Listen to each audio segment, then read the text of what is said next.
أعوذ بالله من الشيطان الرجيم. بسم الله الرحمن الرحيم. يا أيها الذين آمنوا أطيعوا الله وأطيعوا الرسول وأولي الأمر منكم. اللهم صل على سيدنا Muhammad wa ala alihi Muhammad.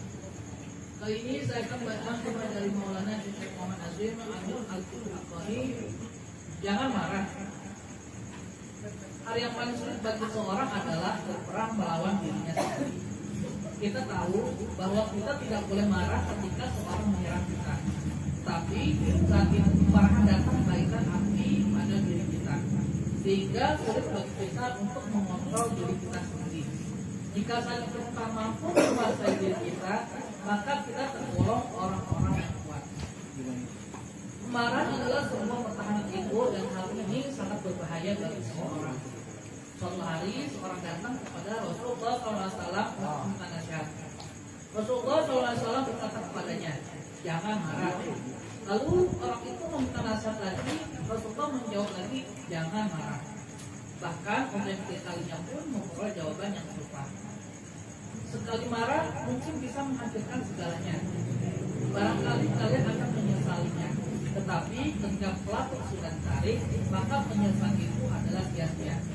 Syekh Abdullah Al-Bustani Kurusruh berkata, setiap latihan yang dijalankan oleh murid, baik yang dengan berkhawat maupun mengurangi makan dan tidur, adalah berfungsi untuk menambah kekuatan mereka dalam mengontrol dirinya ketika sedang marah.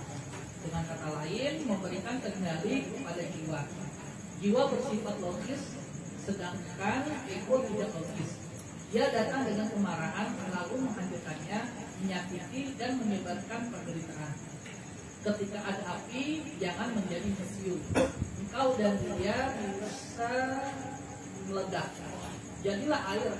Kontrol terhadap kemarahan berasal dari takaran keberkahan hati seorang. Untuk ini, Allah SWT akan memberi beban kehormatan kepada seorang dan dia akan berdiri di barisan nabi-nabi di hari pembalasan kelak. Menghilangkan karakter buruk lebih sulit daripada memindahkan sebuah gunung. Kadang-kadang karakter buruk itu tertidur dan kalian pikir dia telah mati. Kalian jangan mudah tertipu. Karakter buruk adalah marah. Dia dapat bangun tiba-tiba dengan mudah dan cepat. Syekh Syarafuddin Kurusruh sedang berada di Madinah menghadiri suatu pertemuan dengan wali dan orang-orang terhormat. Seorang mengatakan kepadanya tentang seorang syekh dari Maroko yang juga hadir di sana. Beliau konon tidak pernah marah, 40 tahun lamanya, dan akan tidak pernah melihat marah.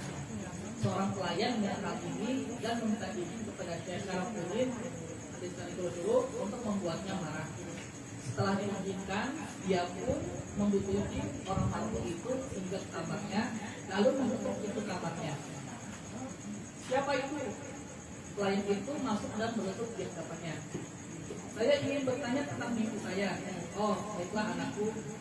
Aku melihat dalam mimpiku bahwa hari kiamat telah tiba. Semua orang berkumpul bersama. Seorang tiba-tiba memanggil, di mana Imam Malik? Muslim Maroko merupakan pengaturan mazhab Maliki yang sangat kuat. Dia dan pengikutnya akan masuk dalam neraka. Syekh tersebut meloncat dan mengejarnya hingga kembali ke ruang pertemuan. Dia berkata, setan.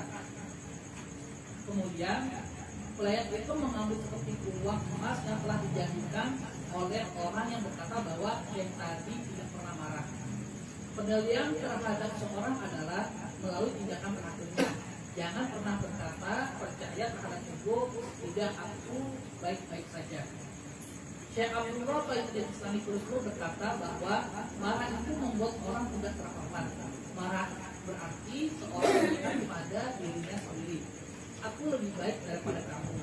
Melihat dengan bangga. Dia tidak baik, akulah yang baik. Aku punya hak untuk marah. Ini adalah sejenis kebanggaan. Satu-satunya hak bagimu untuk marah adalah kepada dirimu sendiri, kepada ego. Syekh Abdullah Al-Bustani Kurusruh lalu berkata, wahai Nasib Effendi, kamu bahkan tidak boleh membunuh seekor lalat dengan kemarahan. Seekor nyamuk contohnya menyakitimu, jangan dibunuh dengan kemarahan. Lalu kamu boleh membunuhnya, tetapi tidak dengan kemarahan. Mengapa marah? Kemarahan selalu membuatmu sakit, baik tubuh maupun keimananmu. Nasihat Rasulullah SAW adalah jangan marah. Bersikaplah baik terhadap semua orang, maka engkau akan merasakan tubuhmu menjadi sehat dan engkau akan memperoleh cinta dari orang-orang dan engkau juga akan merasa senang dengan orang lain. Adakah engkau ketahui karakter yang lebih baik? Untuk kemarahan kita harus membuatnya berada di bawah pengendali kita. Kita tidak dapat menghilangkannya dari karakter kita. Di London, saya melihat orang berjalan dengan anjing-anjing besar. Anjing itu mengendus badan saya, menarik serta pemiliknya. Jika seorang tidak dapat menahan dirinya, anjing itu mungkin sudah menyakitinya. Kita harus tetap mengontrol diri kita. Kita harus menjaga agar tekanan darah tetap stabil di atas normal api marah, tetapi turun dalam normal apinya mati. Kita mempunyai dua kekuatan untuk hidup kita, ghadab dan syahwat, kemarahan dan nafsu binati. Kehilangan salah satu bisa membuat diri kita mati. Syahwat adalah nafsu untuk makan, minum dan melakukan hubungan seksual.